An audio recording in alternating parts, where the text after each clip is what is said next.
Well, hey friends, happy Saturday morning. Actually, filming this currently on a Sunday because yesterday was Mardi Gras and I am fighting a hangover as well. But I have my good friend Emily. I guess, call her Teemo is her online name. I think for the purpose of the show today, though, we'll just stick with Emily. And she is a friend that I had met online through video gaming way back in the day in college. And I think now that was something like, because it was, I believe, my sophomore year of college, maybe. Um, Probably, so that's what, 8 years ago now. 8 years. So that would have been 2014. Yeah. Thing. And just, I'm not sure if anyone listening or watching you play video games. I feel like nowadays, whether it's you or your partner, someone has to be playing video games in the household or your kids.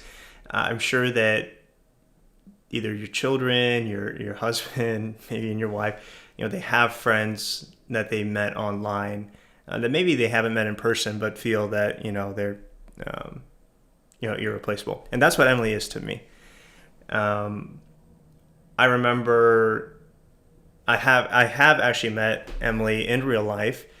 It took about, let's see, that was my 20 was it my 23rd birthday? I believe it was. Maybe 24th, because I'm already 26, turning 27. So probably 3 years ago. Yeah, I think it was like 2018, give or take a year. Okay. Can't remember. Somewhere around that Can't time. remember. And we had been chatting in our group chat online with me and a bunch of friends. I think my friend Chris goes by Banana. He just asked me, "Hey, what are you doing for your birthday?" And I said, "Oh, I'm in St. Louis. I don't plan to, do any traveling or anything like that. I'll probably just go to one of the local bars and, see what happens, kind of thing." And I think when he said it, he was joking, but he was like, "Oh, what if we planned this big trip out to see you, right?" And me, of course, I was like, "Yeah, let's do it." Um, and I guess he kind of called my bluff on it because very quickly it turned into a group chat of, "Hey, who's all interested to come see me?" And the next thing I know, we had this trip planned to Kansas City for, were we there for 4 days? Probably something like that. Yeah, like Th- three or three, four three, four days. days. Yeah. And that was that's a very fond memory of mine. And we, uh, it was you, Chris, our friend Ludum, Rachel. Is that it? I think that was it, right? I'm not missing anyone. Yeah, and John, I guess. But Oh, John. I did miss John, but he lived in yeah, Kansas City, so yeah, he technically didn't visit. I visited him in a yeah, sense. yeah. And a quick shout out. I can never remember the name of the place, but we went to this creperie by our Airbnb 2 mornings in a row. Great, um, great creperie. I love crepes. And so I got to meet a bunch of my online friends. Again, to me, are irreplaceable. And I guess we'll kind of talk a little bit about one, even though we live so far away, that doesn't necessarily mean that there can't be a strong connection. And in fact, we'll talk about how your current relationship with Ish is long distance, and that's something actually you've kind of had experience with before. Something that I very much do not and plan to not and prefer to not. But then also, I'll kind of open up the floor if you want to talk a little bit about yourself, and we'll go from there. Yeah. Wait, so where should I start? I mean, Floor is yours. like, yeah, so I guess, I mean, just starting with the idea of like having friends who are online.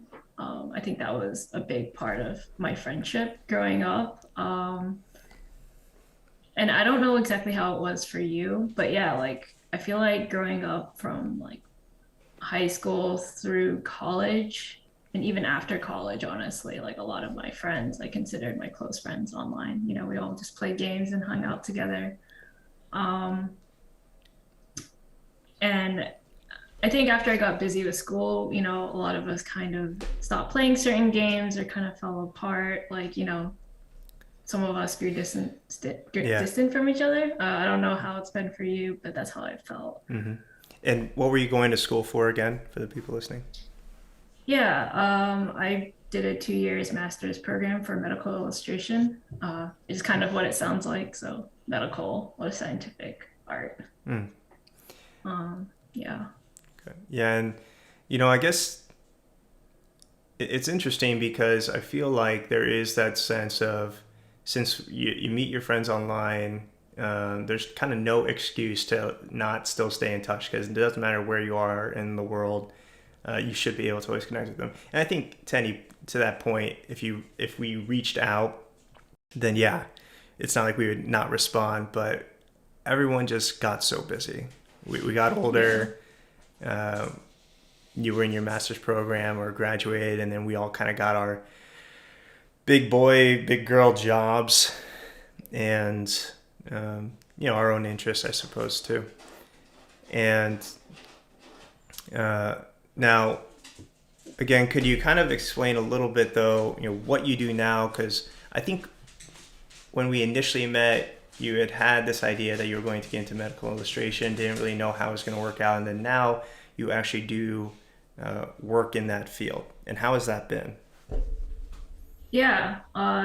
So working right now, I work for a company. We do make like test prep materials, including for like some of the medical exams like USMLE, MCAT, and then all other sorts of, they also do like AP, Mm, SAT, those kind of exams. sure. And what I do is just create illustrations to go along with the author's like explanation. So it's like practice problems and stuff. So Um, illustration includes both animation and, say, just stills. for me right now, it's just like still images, but we do have people in our department who do animation. Hmm. Is that Yeah. something you think you'll end up doing, or do you just want to stick with the stills? I'm just sticking with where I am because I feel like I still have a bigger dream in the future, Mm, like for my own art. And that's like a whole different dream slash realm. It has nothing to do with medical stuff. okay.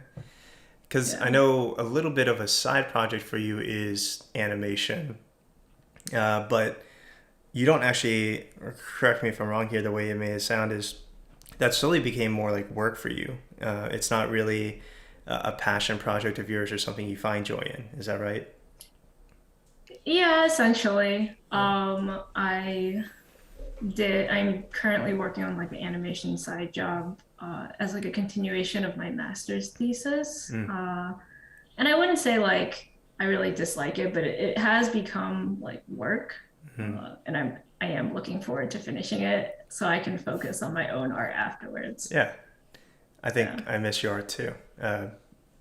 And after the show, or I'll be putting it on here as well. You're more than welcome to, if Emily wants to, follow her Instagram, and maybe she'll post some more art as time goes on too. I do enjoy her style. Uh, I guess talk to me a little bit too. Now that you are, or I guess you kind of alluded to it, you have bigger dreams for your art down the road. Because I always felt when you were talking about medical illustration, like that was the end goal. That was where you want to be. But now that you're in it, has that changed? Yeah, I think it's kind of tough. I think this can touch on something that people can relate to, like parental expectations. Hmm. So, like when I was in college, I was actually pre-med, uh, and I didn't get into med school, obviously, but I think it was a good thing that I didn't. Mm-hmm. Um, and I feel like medical illustration is a combination of what my personal interests are, like art. Hmm. and then what I got my undergrad degree in, which is like scientific slash not really medical, but a scientific background, and then putting those together. Sure. Yeah. And again, now that you're working in medical illustration, though, is it what you thought it would be? Is it what you wanted? I think for like practical purposes, it is pretty good. It is pretty Um, good. Okay. yeah. So I'll give some background because I guess so. I work in the finance world, and I would say this. Zena is pawing at the door because she really wants in. Zena, leave it. Um, uh, I do enjoy the work that I do, but if I would to say that I have a like it's a passion of mine, and not necessarily the actual work is.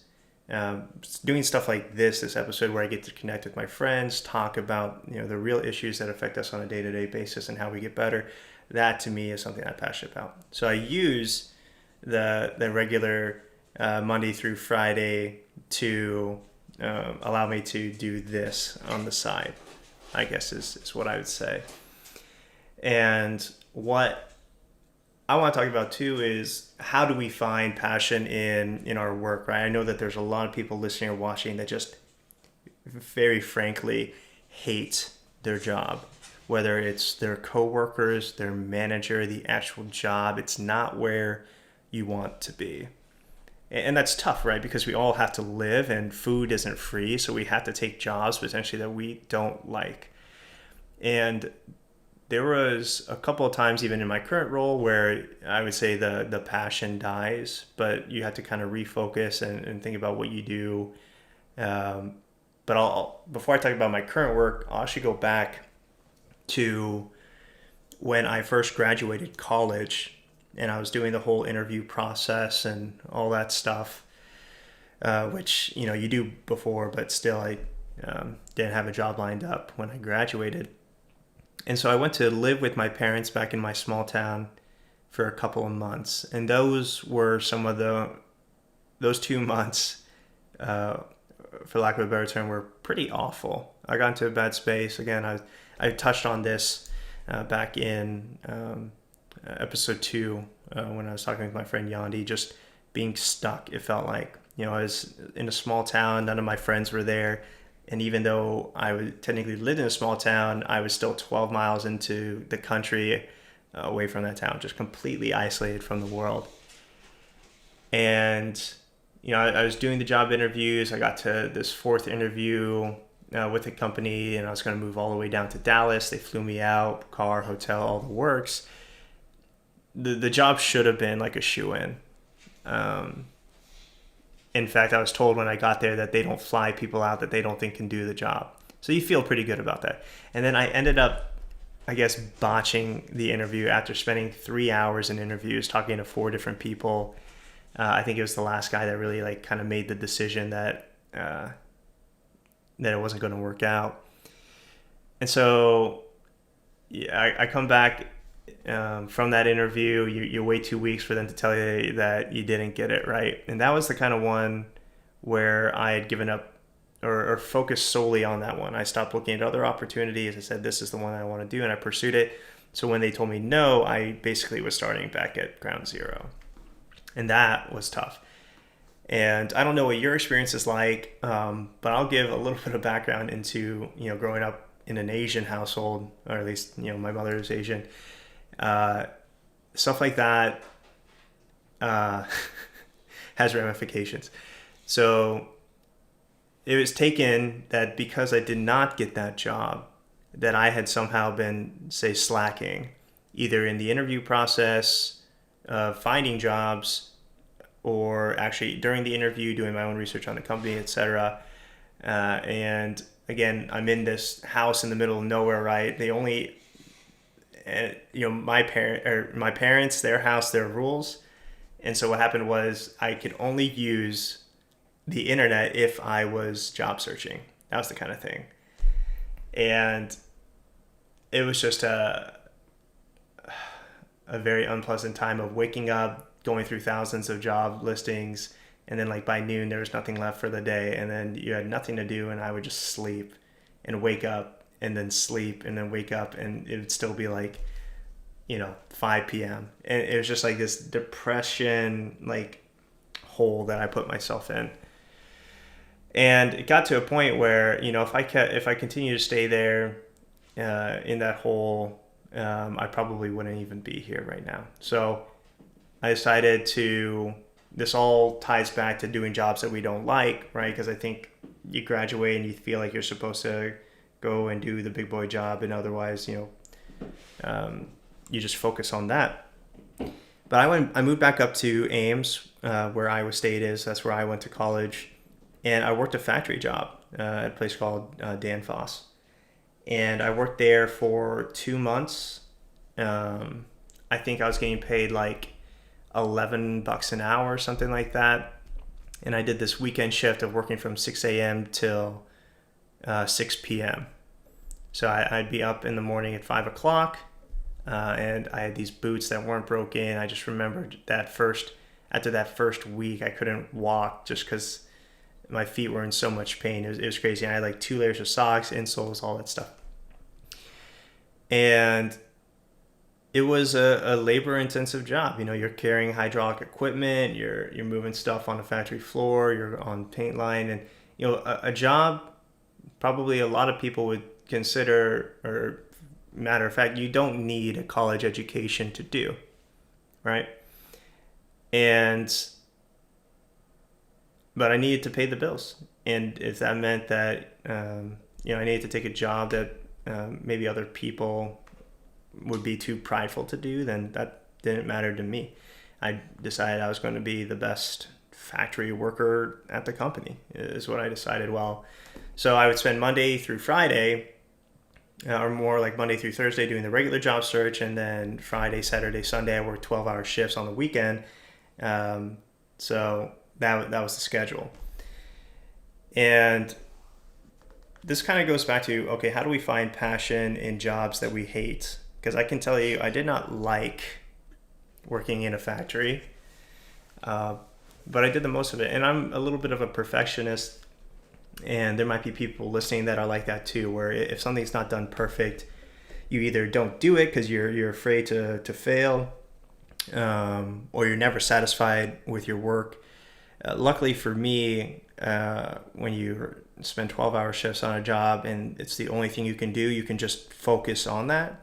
So that was my way to find passion, was trying to find the most efficient way to do the job. And I remember just busting my ass, and there would be people that would come up to me, or as I was moving stuff along, they say, "Hey man, like, why are you working so hard? You know that you're only here for 12 hours and I get paid just as much as you do, and I'm nowhere near the level of, say, effort or output that you're doing." And I think it came down to one thing, and hopefully people listening can understand this too, was the person that respects my time the most is me, right?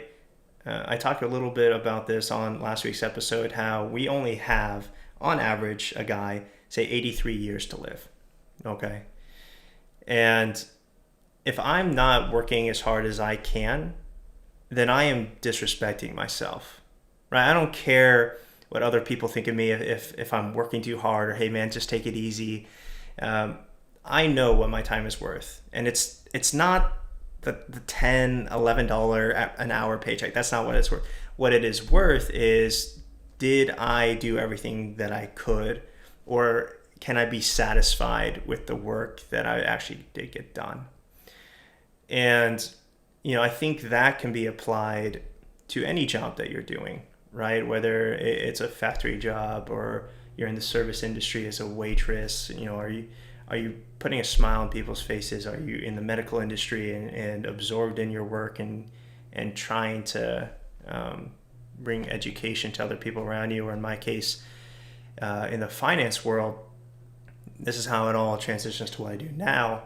I find passion in at least the work I used to do, the decisions that we would make would ideally set people up for financial success 20, 30 years down the road, right? Or people who are at, say, the end of the road, making sure that whoever they're passing everything on to, they know how everything is going to be working from here on out. And it helps those people, I guess, have peace, because we're all going to die one day. And I think the worst thing is, that feeling of, man, if I'm gone, what do I leave behind? Is it a legacy of good? Am I, being a burden on those around me? And that, that'd be I guess what I'm trying to say is, when I get to that point, I would hate to feel that way, that I would be a burden on anyone. So that's what I did for people, was, try to make sure that they never had that worry.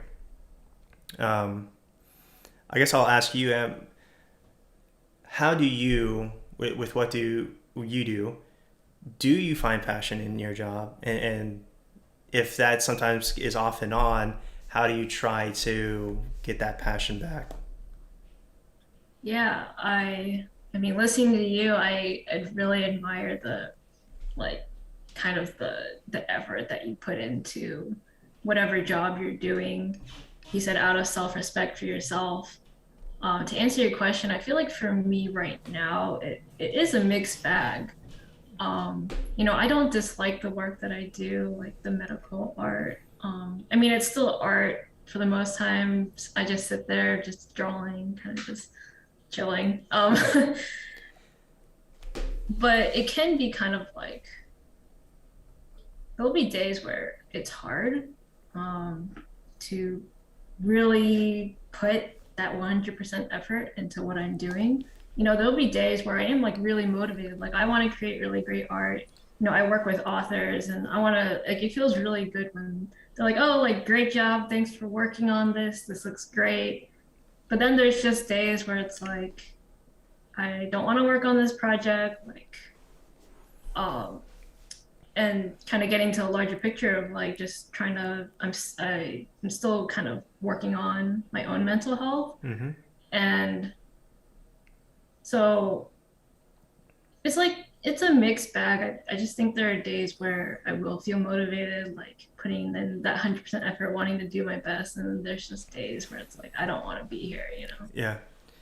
I guess when you get to those days of, I don't want to be here, I don't want to do this job, you still do it anyway, yeah? Or no? Yeah, You still get it yeah, done.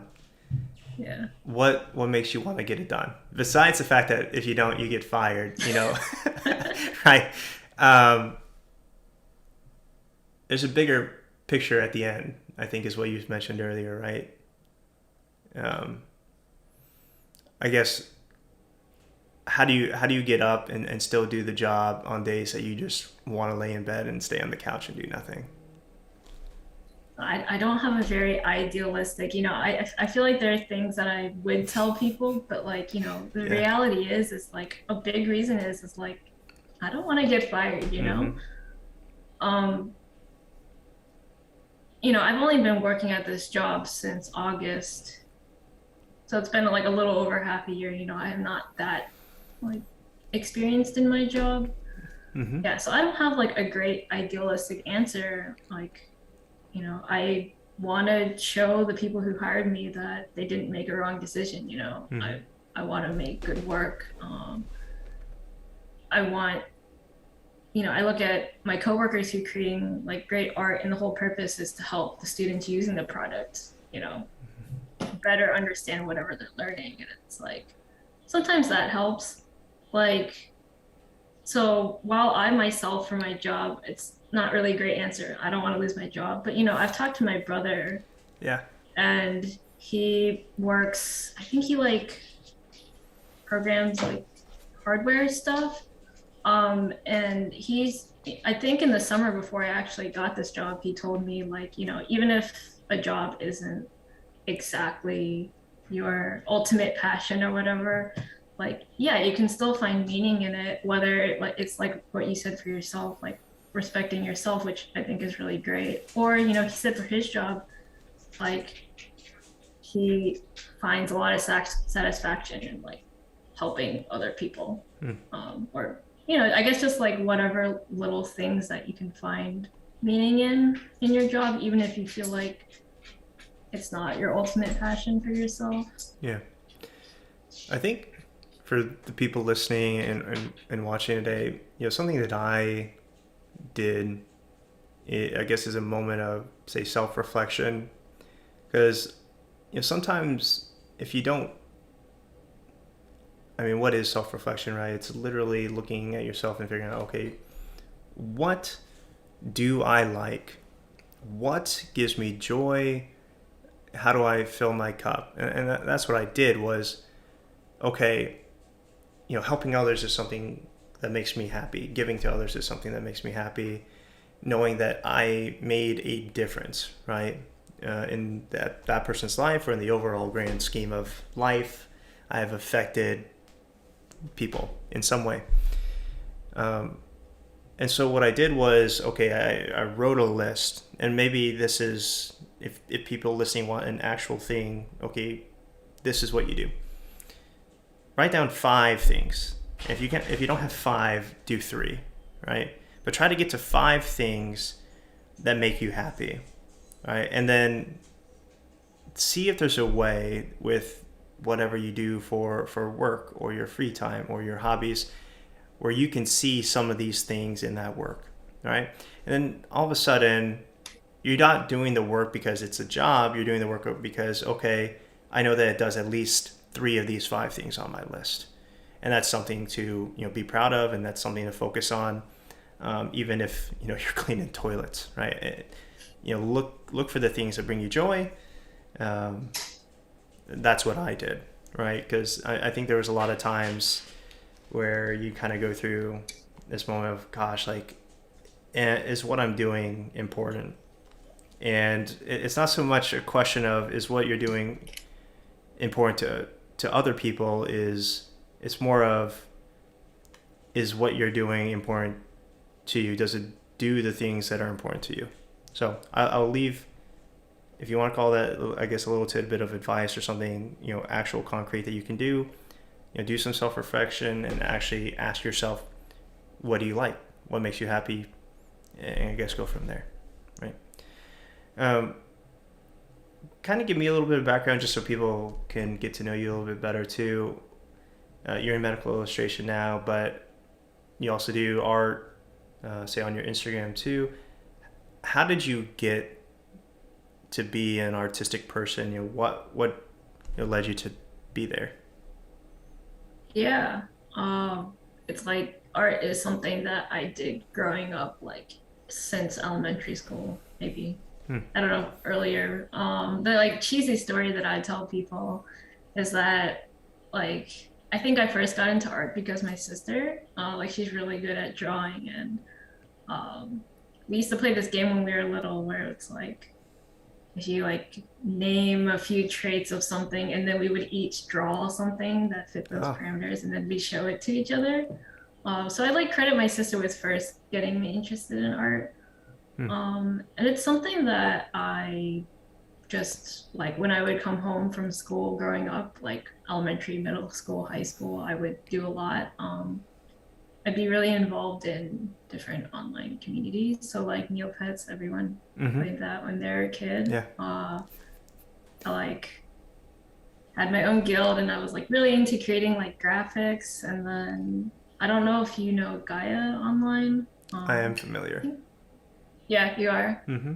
Uh, so I did art on there for a long time, and I found a lot of satisfaction doing commissions for people Hmm. for online currency, that sort of thing. But it was just like a lot of fun. Um, Okay. so yeah, I would just pretty much do that all the time when I came home. I guess so. I'll give a little bit of background because I love art as far as museums, other people, and I know that I stopped taking art class. I think the youngest you're allowed to stop taking it, at least in my public school growing up, my small school was 5th grade, because you had a choice. You can either do art or you can do band.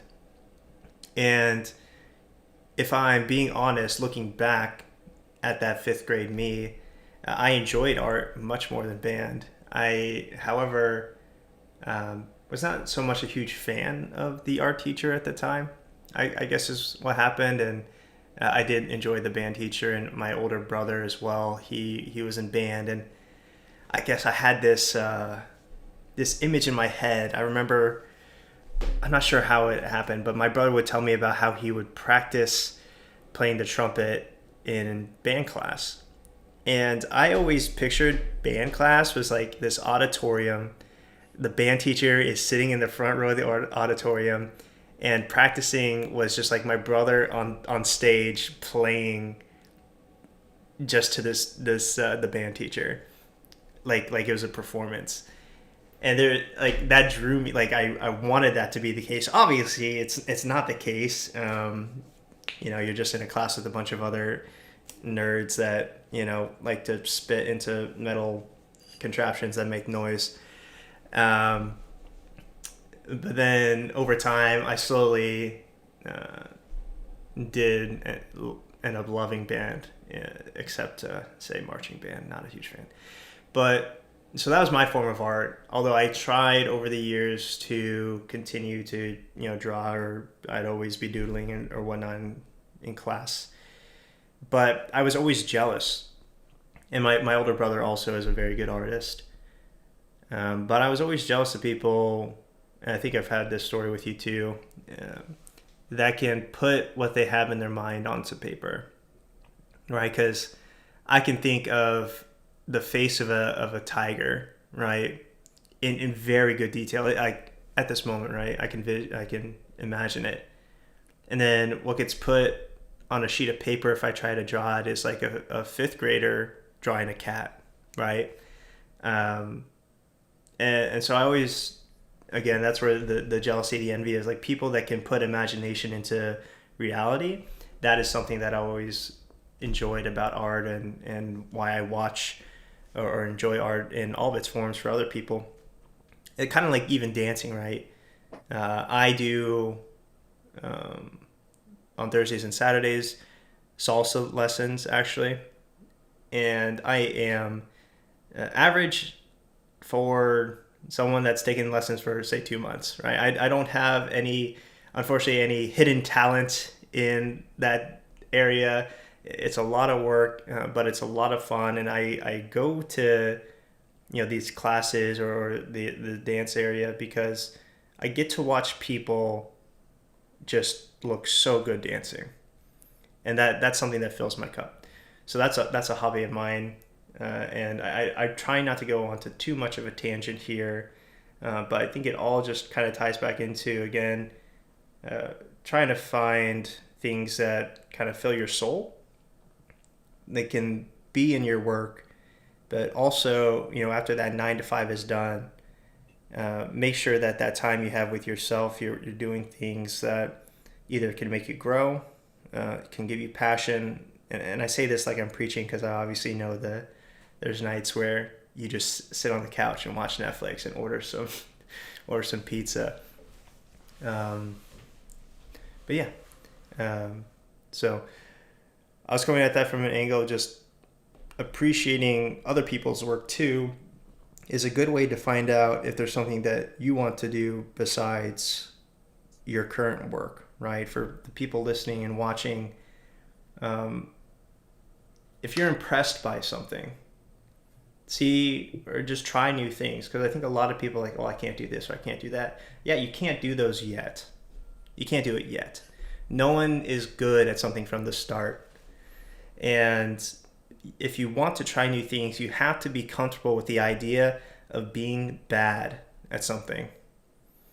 Being bad at something is not a problem. Staying bad at something maybe is.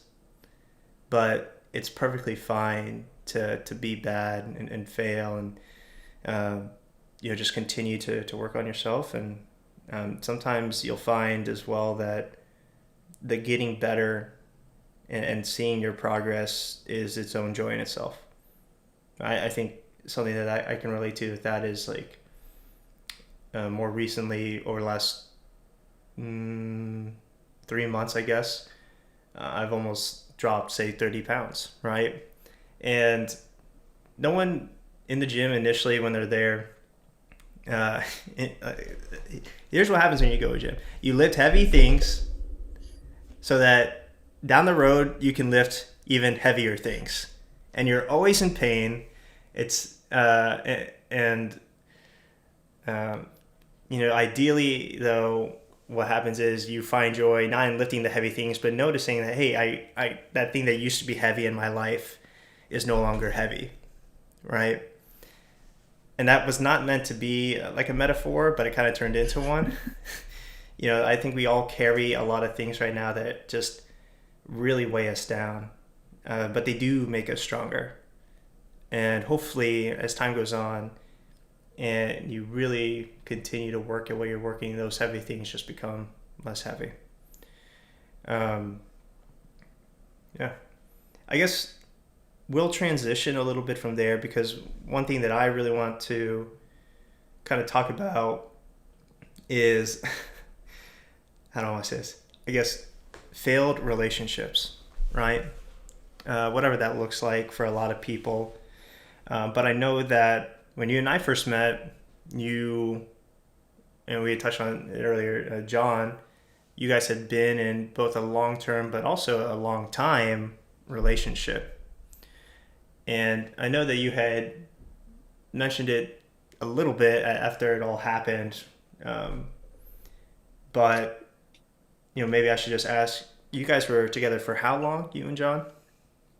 Yeah, so John and I had started dating beginning of spring semester senior year, so that would have been 2016. Mm-hmm. We dated for about 4.5 years. Wow. Yeah, so it was a long time. And I think almost 3.5 years, the last 3.5 years were long distance. Because you guys met Yeah. during your pre med.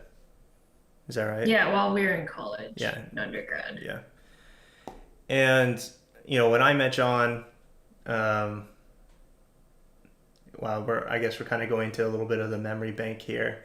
And just for the people listening, anytime that anyone is, on the show and we're talking and there's something we don't feel comfortable talking about, uh, we make sure that we cut it out or we talk ahead of time that it's not going to. So anytime, hopefully none of these questions are going to make Emily feel uncomfortable or anything like that. So I remember when I visited and I met you and John and everyone for the first time in Kansas City on my birthday. There was a moment after all the, whatever, where John and I were just, I think, drinking a beer on the front porch or something like that and just talking about life. And obviously, John and I have no animosity towards each other. We don't really interact at all. But I remember that you pulled me aside later. He's like, it was nice to see me, um, spending some quality time with John too. And I think as a friend, I always root for any of my friends that are, to me, what I see as a good relationship or a relationship where both sides are trying. And to me, that's what it looked like. You guys were both working on your own lives. Yes, it was long distance. It's hard.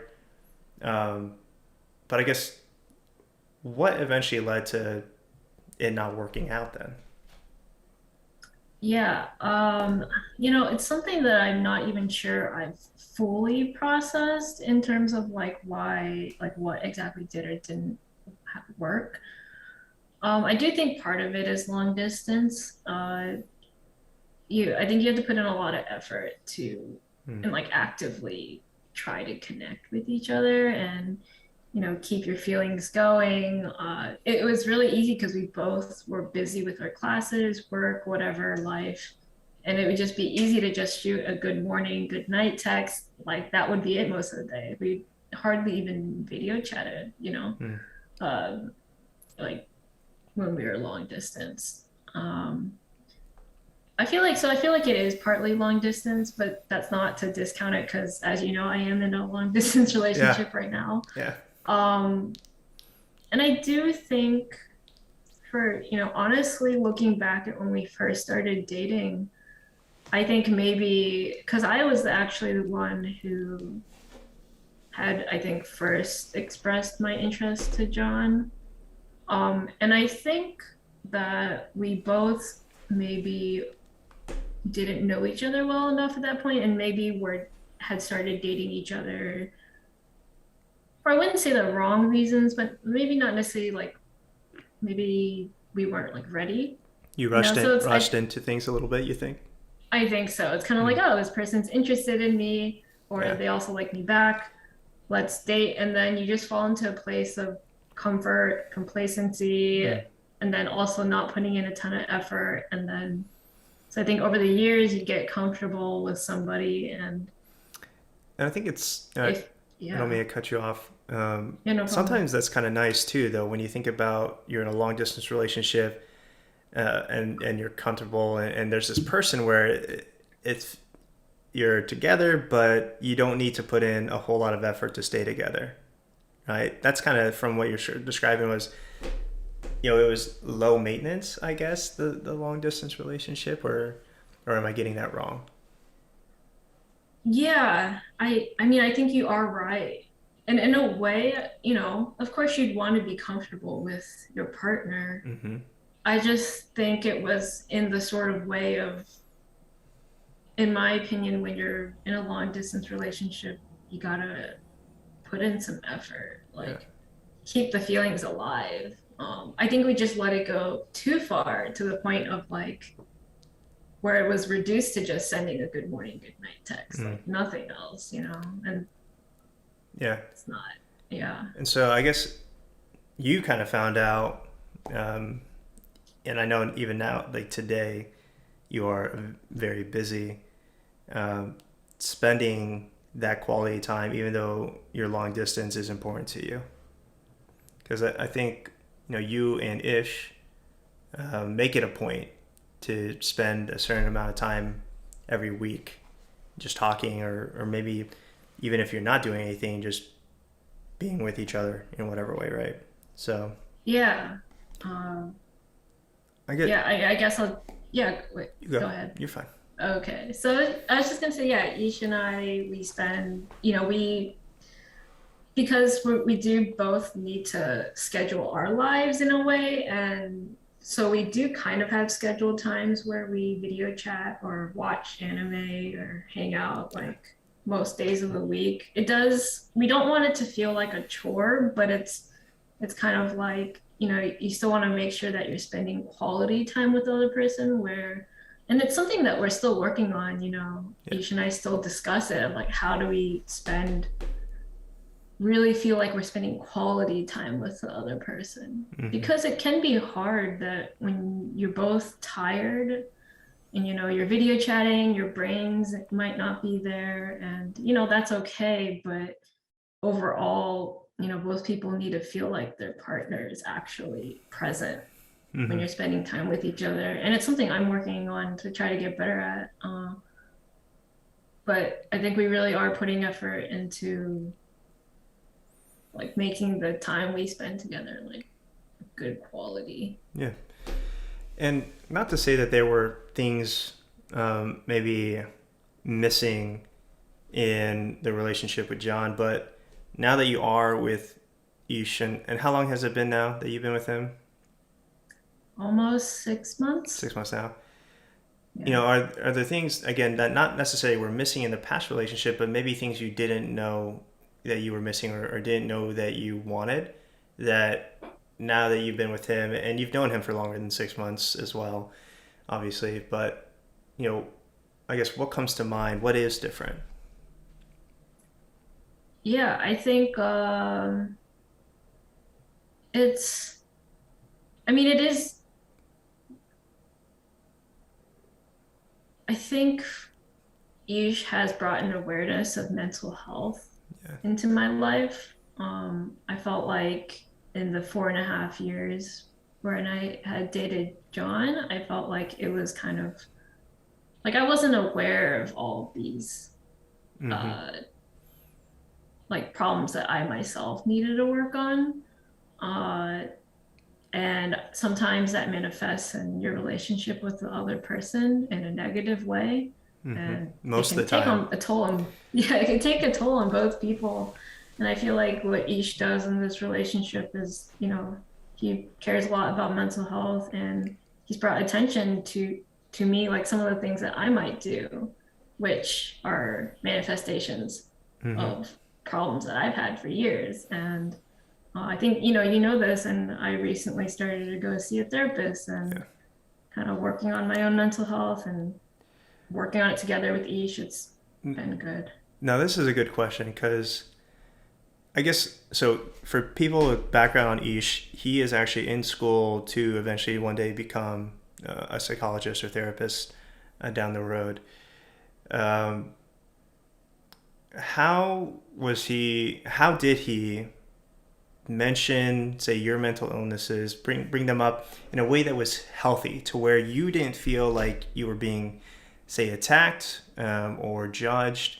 And because I think we've all been there. People listening are like, man, I'm in this relationship with my partner, and they do these things to me that make me feel a certain way. But I know that because of, say, their past and the trauma they have, that um, this is how they act. And sometimes I feel like if you try to quote unquote call out people on their mental illness and how it affects you, then they will take that as a fact that you're not respecting their mental illness. So can you give me a little insight? How did Ish bring these things up to you to where you felt still safe to talk about why you act that way, but then also understand, okay, let me work on this so that maybe it doesn't affect you as much? Yeah. And, obviously in this case, I'm speaking for Ish. I don't know if I'm going to represent him correctly, but I guess I'll just kind of before I directly answer what you asked, it was kind of like it made me think of, one of the first real conversations I had with Ish was about the fact that we both have dealt with social anxiety. Mm-hmm. And I felt like I could really talk to him. Like when he's really open with me about his mental health past or issues, then I feel really like I'm able to tell him as well. So I Yeah. think that was kind of the start of it. Um, and currently, if something I do upsets him or just whatever makes him feel any sort of way, I think the way that we deal with it is, and obviously this has to be consistent over time, is that he has to make it a safe space, right? And this is easier said than done, but he never really gets upset at me, or like he can be upset, but he won't take it out on me. He Mm-hmm. won't It's not like like, it's lashing out. yeah. Yeah. And it's it's telling me how what I might do makes him feel. I think it's really about like, yeah, like explaining how things make him feel, and then also making sure that while he's saying it, that like he's making sure that he's telling me, I'm not trying to like judge you. I'm Mm-hmm. not mad at you. Like these are issues that I know that hurt you. Um, and so when he says that to me, it's like I makes me feel like he's so sympathetic, like he understands that it's not like I'm a terrible person. I just might be dealing with some crap, you know? Yeah, and you're not a terrible Uh, person, Em. I promise. yeah, but I mean, it's hard because I will sometimes take it like when he might tell me something, I might take it as like I would feel upset. But then, when I think the emotions die down, you see that your partner is trying to be like there for you Mm-hmm. and non-judgmental and just trying to help you. Yeah.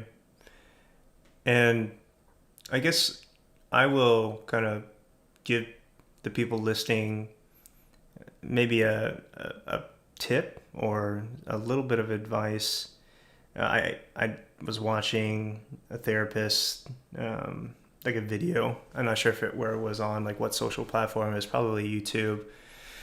But I think you hit the nail on the head when Ish would tell you how those things would make him feel, right? It wasn't him targeting you, like, you did this, and now this is where we're at.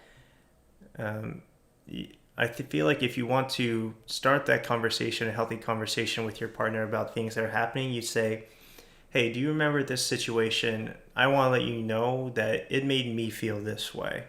And I know that wasn't maybe your intent.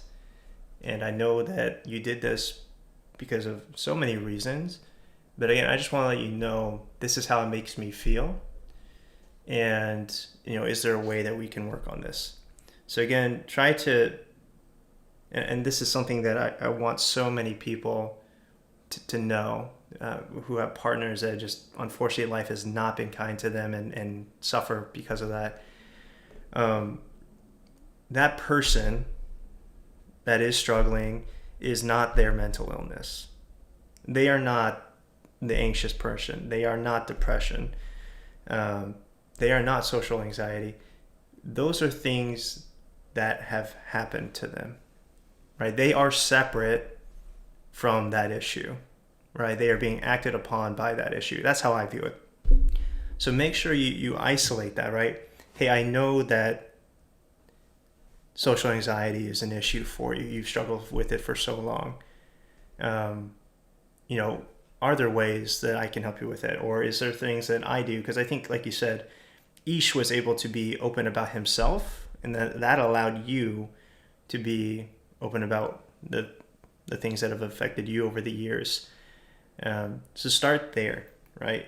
Again, separate the person from the issue, and then explain, hey, how does this affect me as a person? How does this make me feel? And then just sometimes you just have to ask, like, is there a way we can work on this? Or, I guess what goes on when you were in this situation too? That's what I tried to do.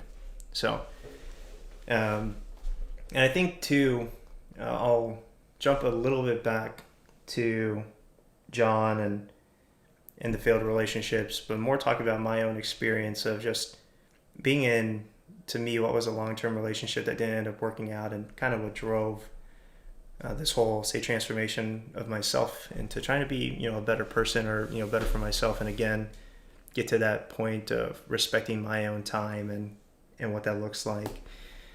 I think sometimes, and you'll find this out in relationships that don't work out, even though you've been in them for so long. I think it's okay to just, and I'm still coming to terms with things. So for the people listening, don't feel that, I have all the answers by any means, but it's okay for people to eventually just fall out of love, right? I think you will look for reasons, and you'll look for excuses, like, why did this not work out, right? You can say, I put in all this effort, and you can say, I tried so hard, and I did all the things I was supposed to do. Like, there's a checklist of things you're supposed to do, and there are a few things that you need to really make sure you do for your partner. I truly believe that. But I'm also a firm believer that for the right person that you're doing all these things for, you don't have to question it. And again, that person, could change over time. They work on themselves too. And that's ideally what a relationship is both sides are working on each other to come to an agreement at the end of the day. But sometimes people just fall out of love. And you can come up with 1,000 reasons as to something you could have done better. But again, I think we need to be a little bit kinder to ourselves, that just because it didn't work out didn't mean that you didn't try. It didn't mean that there weren't, say, good times, or that you wish that relationship never happened. Continue to be that person that tried. I guess is what I'm telling everyone listening, but more as well I'm telling myself, is just be the person that you're happy with, right? If you're happy with how you are, then that's more than half the battle. But also, let's get back to that self-reflection where there's a lot of things potentially that you do need to work on. Don't forget to work on those too. Yeah. So that's where I will leave that. And maybe on a future episode, I'll bring Ish and get his perspective. I think that would be kind of fun too. Just talking about, hey, and he'll obviously watch this and get, your perspective on the matter, and then have him on and get his perspective. besides the mental health, which obviously to me is a huge component, um, you know, are there any other things in the relationship that you felt like you didn't have that you have now? Yeah, I don't know if this, I don't want to bash on like, No, that's fine. past relationships or anything. But I would say this is the first, and I've only been in two relationships before my current one, but they're both really, long term. Hmm. But I feel like this is the first relationship where the other person truly, I feel like they genuinely love me for who I am, Mm.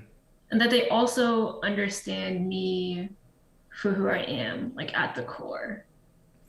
Uh, Have you felt like sometimes you had to be a different person then, or like you couldn't show um, your real self? I think that, um, well, I don't believe obviously in like acting like, you're a different person for the other for whoever you're interested in. Hmm. I've done those things in the past where like, oh, you have a crush on somebody and then you try to fit into their interests and like, nah, that never works out. Hmm. But I feel like it's like in my last relationship, it was kind of just, I feel like in both of my two past failed relationships, it's like getting into a relationship just because.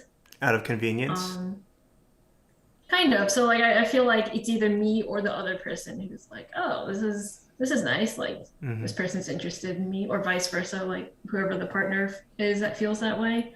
Yeah. And I feel like if one partner feels that way, I mean, sure, like feelings can develop over time, and maybe that can turn into genuine love for each other. But I feel like that's not the way it panned out Mm. in my past.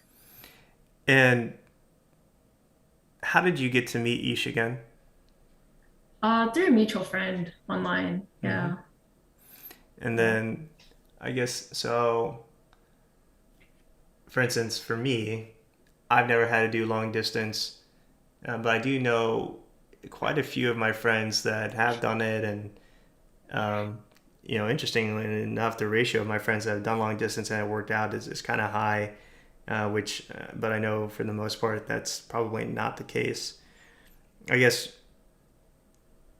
what challenges or differences when you think about a local close relationship where you can see each other often, um, versus the long distance relationship. What are some things that you need to make that are hard that you work on all the time? Um, yeah, we'll go from there. Yeah, one really big thing is communication. So Ish and I found that, like, realized early on that we can't be discussing like big talks or big topics, like just through text because you easily misunderstand like what the other person is trying to say, what their tone of voice is. Hmm. It just creates more problems. From that, we're like, okay, let's try to only discuss like big things like through video chat. Uh, and even then, it's kind of, you don't get the full, like, Yeah, it's not the same as talking to someone in person. That's like, I feel like a really big one. It's hard to communicate. yeah. Especially when we think about like how far of the distance you and Ish are, um, logistically, that communication has to be really important. And um, I guess how many times now have you guys been able to like visit and see each other? Because I know that you just finished up this really long, where was it? I think it was Ish that visited you, right? Yeah. And that was like a like 1 2 weeks, 2 weeks that he hung out. Yeah. 1.5 weeks he was here Yeah. visiting me. So how many times have you guys actually been able to meet in person? Was it just that one time? Yeah, so far it is. Yeah. I think I have, because he started school, so it's like Hmm. I can only really visit him in between his terms. So basically, this year I'm going to visit him like once every 3 months. Okay. Um, And yeah. Ish, noticeably younger than you. Is that right? Yeah, he's 4 years 4 years younger. younger. So, Okay. yeah. Has that been an interesting dynamic in any way at all, or no? Um, I think on the normal basis, it's fine because I think he's pretty mature, like Mm-hmm. emotionally, whatever you call it. Uh, but I this may sound weird, but in thinking of practical things for like planning your life, Mm-hmm. because we're both very serious about this relationship. Him being younger and the fact that I'm not getting any younger is something that we've had to like discuss about Sure. what our expectations are for the future. Yeah. Do you feel like you'd ever, I guess, who's going to go where, right? Are you eventually going to go to where he's at, or vice versa, meet somewhere in the middle? What's the conversation been like? Yeah, I it's actually something we've been discussing. I don't remember if I've told you at all. I guess not. Tentatively, I'll probably be moving where he is, like in the fall. Oh So wow, yeah. that's awesome. Okay, and are you able to So, continue to do your current job um, wherever you are? Like, is it remote pretty much, or? I'll most likely be able to. Long story short, like I've already brought it up to my manager at work, and with the current policy, it should be fine. So I should be able to continue. But you know, obviously, like not everyone will be able to do that, and it's still like a financial like risk, right? Sure. But you do what you gotta do. Yeah. Um, the ultimatum is, you let me work here and do this, in another place, or I won't work here anymore. I guess is the stance you have to take. I know that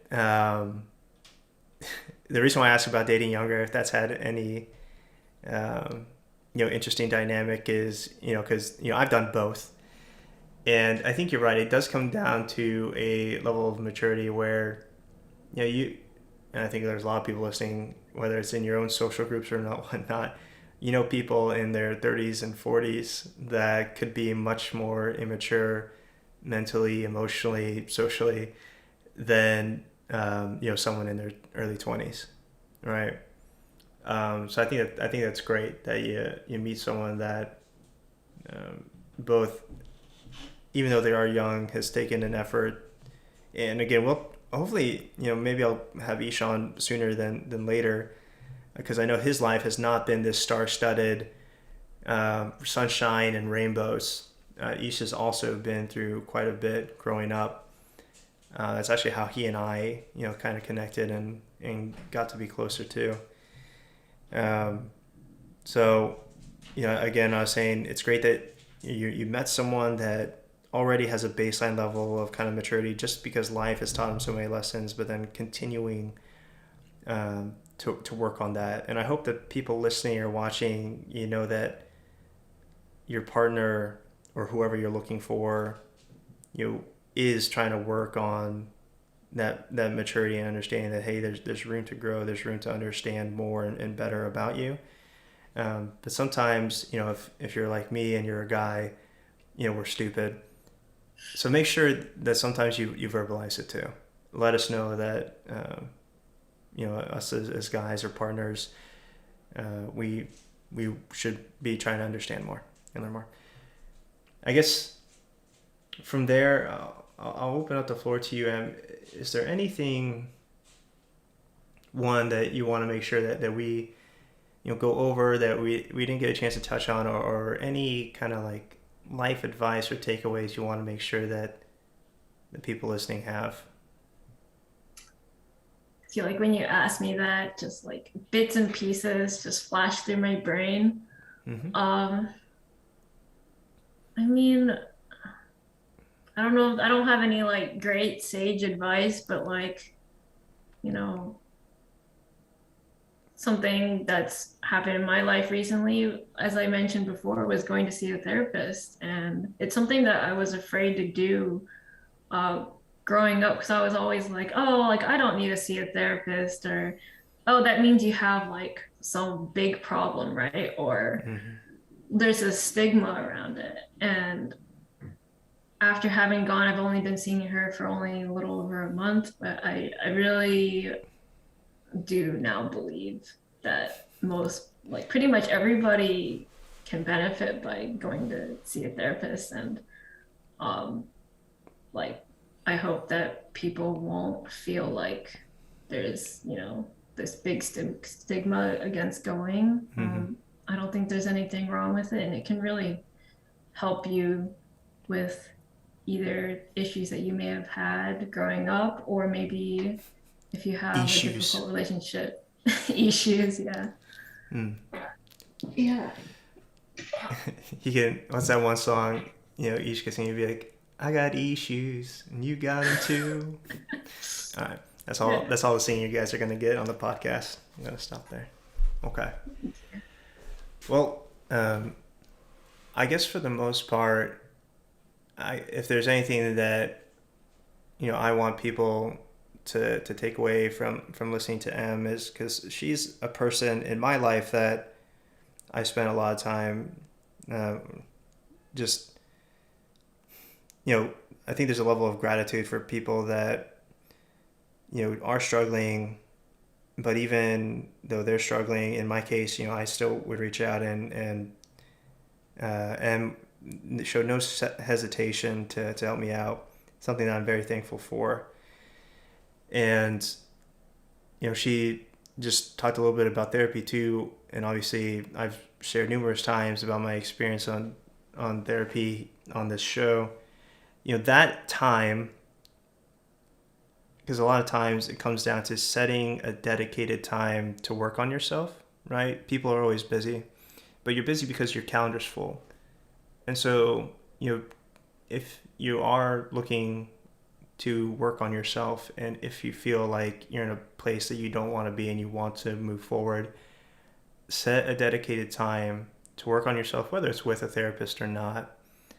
I know that I get excited for therapy, right? Because it's time that I have, and I know it's just a one-on-one conversation with this person about, ideally things that I need to work on. And I think the cool thing, I've been going to therapy now pretty much for 3 months now. The things that I need to work on are, one, I know what they are. So that's another thing too, just the unknown and not knowing what to work on, you don't know where to start. So therapy can help with that too, gives you a starting point. But then over time, those things you need to work on also become less. And that's a cool thing to see, is that, hey, working on something actually will ideally provide results down the road. So I will leave it there. Yeah. Well, again, everyone, this was episode 5. And crazy to think, too, we've been doing this for already over a month. Episode 5 of Your Day with David. Again, please like, share, subscribe to the channel.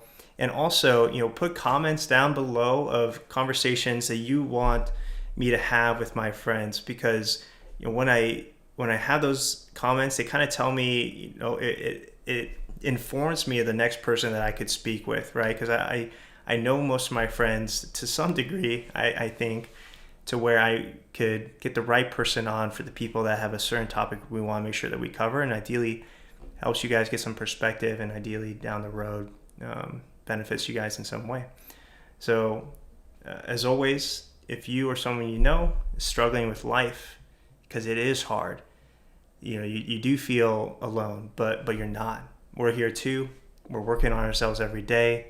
And so if you feel like you or someone needs a friend, you can come meet mine. And we'll see you all next week.